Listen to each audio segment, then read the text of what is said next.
ஏதோ திமுகவுக்கு முன்னாடி ஒரு மா போட்டு இருக்கிறீங்க, நீங்கள் சரி ஒரே கட்சி தான் போல இருக்குன்னு வச்சுருக்கிறோம். திமுக கூட்டணியிலேருந்து வெளியே வந்தால் தீப்பெட்டி சின்னத்தில் நிற்கலாமா? போனாட்டி உதவி செய்யணும். என்ன புதுசாக வந்து தனிச்சின்னுங்க நினச்சினுங்க. போனாட்டி எவ்வளோ தர நினச்சி ஞாபகம் இருக்கா?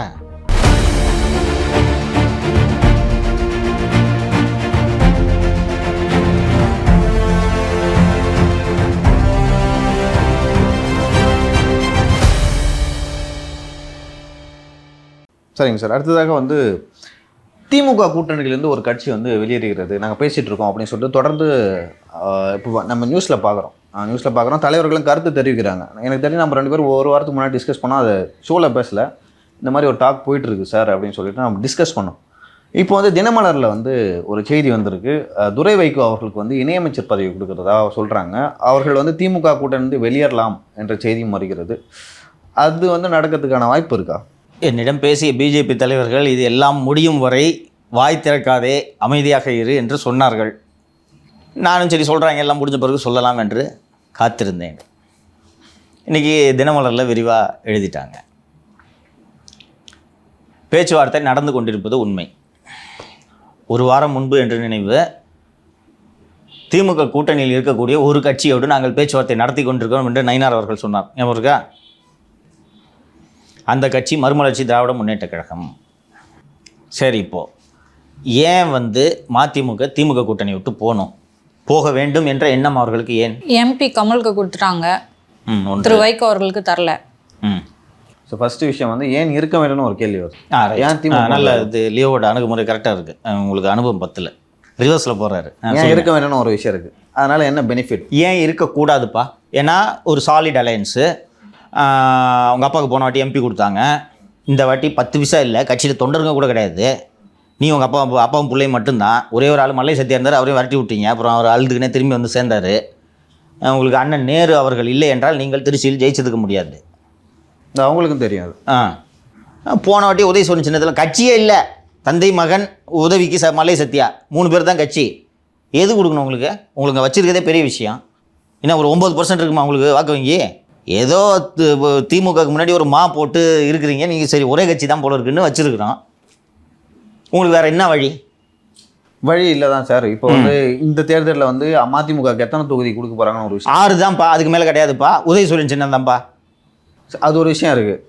அதை தாண்டி வந்து இப்போ மத்தியில் வந்து ஆக்சுவலாக அங்கம் வைக்கலான்னு ஒரு உங்களுக்கு ஃபர்ஸ்ட் ஆஃப் ஆல் வந்து நான் திமுக கூட்டணியில் வந்து ஏன் இருக்கணும், அது ஒரு விஷயம்.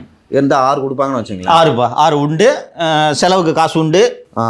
நீங்கள் 6 சொல்கிறீங்கள, இந்த தேர்தலில் 6 என்பதே சந்தேகம் தான். மதிமுக பொறுத்த வரைக்கும் 6 கொடுப்பாங்களான்னு ஒரு கேள்வி இருக்குது. ஓகேங்களா?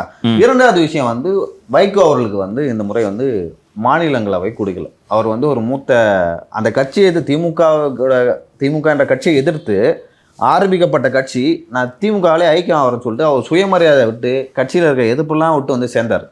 அவங்க சின்னத்தில் நிற்கிறதுக்கு ஒத்துக்கிட்டாரு. ஸோ எனக்கு வந்து நீங்கள் வந்து மாநிலங்களவையில் சீட்டு தரல, அது 2வது விஷயம். 3வது எப்படி பார்க்குறேன்னா, லைக் இப்போ வந்து துரை அவர்களுக்கு வந்து ஒரு வேளை நான் பாஜக கூட்டணிக்கு போனால் எனக்கு வந்து இணையமைச்சர் பதவி கொடுத்தா என் கட்சியை வளர்க்கலாம், சம்பாதிக்கலாம். அதன் பிறகு வந்து லைக் திமுகவுக்கு எதிராக பேசலாம், அதன் மூலமாக வந்து கட்சி வளரும். அந்த பார்ட்டியோட வளர்ச்சி அப்படி தான், அந்த பார்ட்டி உருவானதே அப்படி தானே. அப்படி இருக்கும்பொழுது திமுக வந்து வெளில வந்தால் இதெல்லாம் நடக்கும். சரி, அங்கே இருந்தால் 6 சொன்னாங்க லாஸ்ட் எலெக்ஷனில். இப்போ 6 என்பது நடக்குமா நடக்காதுன்னு தெரியல. எனக்கு தெரிஞ்சு குறைஞ்சி பேச்சுவார்த்தை நடத்திருப்பாங்க. அதனால தான் ஒரு வேளை வெளில வந்திருப்பாங்களோன்னு நான் நினைக்கிறேன். நீங்கள் சொன்னது எல்லாமே சரி. எல்லாவற்றையும் விட மிக முக்கியமானது, திமுக கூட்டணியிலேருந்து வெளியே வந்தால் தீப்பெட்டி சின்னத்தில் நிற்கலாமா? இப்போ தீப்பெட்டி சின்னத்தில் நிற்க விடுவாங்க. இப்போ தீப்பெட்டி சின்னத்தில் நிற்க விடுவாங்களா அசம்பிளி எலெக்ஷனில்? போன வாட்டி உதவி செய்யணும். என்ன புதுசாக வந்து இந்த தனிச்சின்னுங்க கேட்டுருக்கேன். போன வாட்டி எவ்வளோ தர நினச்சி ஞாபகம் இருக்கா? உதவி செய்யும் சின்னமாக இதுவான்னு மேடையிலே துரை வைக்கோ அழுதார். ஞாபகம் இருக்கா? இப்போ இதான் ஆஃபர் சொல்லிடுறேன். துரை வைகோவுக்கு இணையமைச்சர் 6 இடங்கள். 6ன்றது 5 ஆகலாம். நம்பர்ஸ் முன்ன பின்னா இருக்கும். தனி சின்னம், செலவு துட்டு. ஏன் இந்த ஆஃபரை எடுத்துக்கூடாது? 1, வைகோ பர்சனலி வெரி ஹர்ட். என்னுடைய சுயமரியாதையை விட்டு எந்த திமுகவை எதிர்த்து, எந்த வாரிசு அரசியலை எதிர்த்து நான் மறுமலர்ச்சி திராவிட முன்னேற்ற கழகத்தை தொடங்கினேனோ அதை எல்லாத்தையும் தூக்கி ஓரமாக வச்சுட்டு மதிமுக இருக்கிற சொத்தை காப்பாற்றணும், பிள்ளைக்கு ஒரு கம்பல்சரி அப்பாயின்மெண்ட் போடணுன்றதுக்காக நான் என்னுடைய ப்ரைடெல்லாம் முழுங்கிட்டு நான் இங்கே வர்றேன். இந்தியாவில் ஒரு பெஸ்ட்டு பார்லிமெண்டேரியன் என்று பெயர் எடுத்தவன். ஃபருக் அப்துல்லா, வாஜ்பாய் உள்ளிட்ட தேசிய தலைவர்கள் அத்தனை பேரும் எனது நண்பர்கள். டெல்லியில் நான் அறிமுகமான ஒரு முகம். என்னை விட உங்களுக்கு இந்த நடிகர் முக்கியமாக போய்விட்டாரா? அப்போது உங்களுக்கு இத்தனை ஆண்டு கால திராவிட இயக்க பாரம்பரியத்தில் பயணித்த என்னை விட ஒரு சினிமா நடிகர் தான் உங்களுக்கு முக்கியமாக இருக்கிறார். இன்னொன்று, செஞ்சி ராமச்சந்திரனை அமைச்சராக ஆக்கி அழகு பார்த்துருக்கிறார். ஆமாம். இன்னொரு ஒரு மத்திய இணையமைச்சராக இருந்திருக்கிறார். அவங்களெல்லாம் அதிமுக மூலமாக அமைச்சராக்கி அழகு பார்த்தேன். என் மகனை அமைச்சராக்கி அழகு பார்க்கும் ஆசை ஒரு தந்தையாக எனக்கு இருக்காதா? இல்லை பிஜேபியோடு கூட்டணி சேரவே கூடாது என்ற கட்சியாது? மதிமுக கடந்த காலங்களில் பிஜேபியோடு கூட்டணி சேர்ந்ததே இல்லையா? சார் ஆக்சுவலாக ஒரு காங்கிரஸோட பாஜக இருக்கும் தலைவர் தான் ரொம்ப க்ளோஸ். ஒன்று. இன்னொன்று, குஜராத் கலவரத்துக்காக குஜராத் அரசின் மீது கண்டன தீர்மானம் கொண்டு வர வேண்டும் என்று பாராளுமன்றத்தில் விவாதம் நடைபெற்ற போது விடிய விவாதம் நடைபெற்றது என்று நினைவு. மோடிக்கு ஆதரவாக அன்று பாராளுமன்றத்தில் வீர முழக்கமிட்டவன் இதே வைகோ. எது தடுக்கிறது? ஈழத் தமிழர்களை கொத்து கொத்தாக கொன்று குவித்த காங்கிரஸ் கூட்டணியை விட பிஜேபி கூட்டணி இயல்பானது தானே. So talks are going on, நடந்துடும்.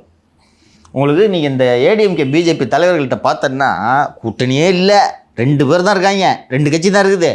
ஆனால் ஜெயிக்கிற மாதிரியே ஒரு ஒரு தெம்பாக பேசிட்டு இருக்காங்க, தெரியுதா? எடப்பாடிக்கிட்ட யார் போய் பேசினாலும் அண்ணே என்னென்ன கூட்டி போய் வேலையை பாருப்பா, பார்த்துக்கலாம்ப்பா, இவ்வளோ தான் சொல்கிறாராம். அமித்ஷா கோர் கமிட்டி மீட்டிங்கில் எல்லாம் பார்த்துக்கிறோம், நீ போய் அதிமுக தலைவர்களோட பழகிற வேலைப்பார், இவ்வளோ தான். இப்போ தெரியுதா? 10 மாதம் இருக்குன்னு எப்படியெல்லாம் இவால்வ் ஆகுதுன்னு பாருங்கள். ஸோ அதிமுகவுக்கு போகும்போது மட்டும் அவங்க என்ன பலத்தை சேர்க்க போகிறாங்க? யார்? மதிமுக அவங்க பலத்தை சேர்க்கலனால எதிராளியோட பலத்தை குறைச்சாலே அது வெற்றி அல்லவா? திமுகவுக்கு எதிராக வைகோ பேசினால் அதோட தாக்கம் மிகப்பெரிய அளவில் இருக்கும். பேசவே இல்லைன்னு கூட வச்சுக்கப்பா. திமுக கூட்டணி கலக்கிறது என்று ஒன்று போதாதா? இது போதாதா? இப்போ கொஞ்ச நாளைக்கு முன்னாடி கூட வந்து திமுகவை என்ன தொட்டுட்டு தான் நீங்கள் தொடரணுன்ற அளவுக்கு பேசிட்டு இருந்தாரு. ஆமாம், தொட்டுட்டு போய் தொட்டுக்குங்கன்றவர். அது போன நான் நகர்ந்துக்கிறேன், போய் தொட்டுக்காங்க அப்படின்றாரு. சர்வைவல் தான் முக்கியம் அரசியலில். வைகோ தளர்ந்துட்டார். பையனோட எதிர்காலத்தை உறுதி செய்யணும், புரிஞ்சுங்க. நீங்கள் அவர் ஆங்கிள் இருந்து பாருங்கள். பையன் பெரிய விவரமானவரா மாதிரியும் தெரில. அவர் சிகரெட் வியாபாரி, அவர் தான் விவரம் இருக்குது. பிஸ்னஸில் வேணால் விவரமாக இருப்பார். பெரிய திராவிட இயக்க சுடர் அவர், அரசியலே தெரியாது. இப்போ பையனை எம்பி ஆகிட்டார். இப்போ ஒரு லியோ கரெக்டாக குறிப்பிட்டார், அமைச்சர் ஆகிட்டிங்கன்னா உங்களுக்குன்னு ஒரு செல்வாக்கு வந்துடும். இன்னொன்று, கண்ணு முன்னாடியே மகனை சேலஞ்சு பண்ணுறதுக்கு ஒருத்தன் வந்துட்டான். ஓப்பனாக ரிவோல்ட் வந்து ஆயிடுச்சு இல்லை, மகனுக்கு அந்த ரிவோல்ட்டை எதிர்கொள்கிற பக்குவமும் கிடையாதுன்றது வைகோவுக்கு நல்லா தெரியும்.